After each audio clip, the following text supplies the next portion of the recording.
அடுத்து ஆன்சர் பண்ணுங்க பார்ப்போம். எங்கெங்க என்ன நடக்குன்னு சொல்லிட்டு பார்ப்போம். பினாப்திலின் அதாவது பினாப்திலின் நம்ம பார்த்தோம். அதாவது இண்டிகேட்டர்ஸ் 2 பண்ணோம். பிசிக்கல் பார்த்தோம். பிசிக்கல் அப்படிங்கிறேன். சிந்தட்டிக்கா 2 ஒன்று வந்து நேச்சுரல் சோர்சஸ் பார்த்தோம். இன்னொன்று வந்து சிந்தட்டிக்கா.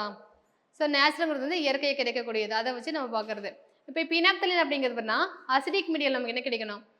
பினாப்திலின் வந்து ஆசிட் நம்ம மீடியத்தில் ஊற்றும்போது நமக்கு என்ன மாறும்னா வந்து என்ன மாறும்? எதுவும் மாறாது, நிறமற்றதாக இருக்கும்.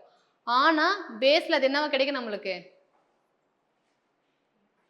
பிங்காக கிடைக்கும். ஓகேங்களா? பினாப்திலின் வந்து நம்ம ஆசிட் சொல்யூஷன் ஊற்றும் போது எந்த நிறமும் மாறாது. ஆனால் அதுவே நீங்கள் வந்து பேஸ் அது pH 7 above 7 இருந்துச்சுன்னா அதில் ஊற்றும் போது நமக்கு வந்து பிங்காக கிடைக்கும். ஓகே, ஞாபகம் வச்சுக்கோங்க. இது கரெக்டாக தான் இருக்குது. ரெண்டாவது பார்த்தீங்கன்னா வந்து பினாப்திலின் இன் பேசிக் மீடியம் வந்து எல்லோன்னு சொல்கிறாங்க. எல்லோ கிடையாது, என்னது இப்போ தானே சொன்னாங்க, பிங்க். ஓகேங்களா? மீத்தல் ஆரஞ்சு இன் அசிடிக் மீடியம், அதாவது மீத்தல் ஆரஞ்சு இருக்குது. நம்ம ரெண்டே தான் பார்த்தோம். ஓகேங்களா? மீத்தல் பார்த்தோம், பினாப்திலின் பார்த்தோம். இப்போ இந்த மீத்தல் ஆரஞ்சு நம்ம என்ன பண்ணுறோம்?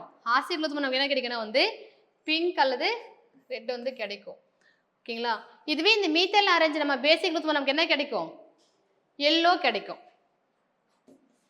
ஞாபகம் வச்சுக்கோங்க. ஓகேங்களா? ஸோ இண்டிகேட்டர்ஸ் ரொம்ப ரொம்ப முக்கியம்.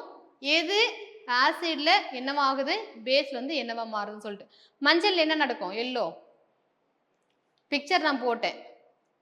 ஆசிட்ல வந்து கலர் மாறுமா? மஞ்சள் கலர் மாறாது. ஆசிட்ல நீங்கள் மஞ்சள் தூள் போடும்போது அது கலர் மாறாது, எல்லோவாக தான் இருக்கும். நம்ம வந்து பாட்டில் போட்டிருந்த பிக்சரு.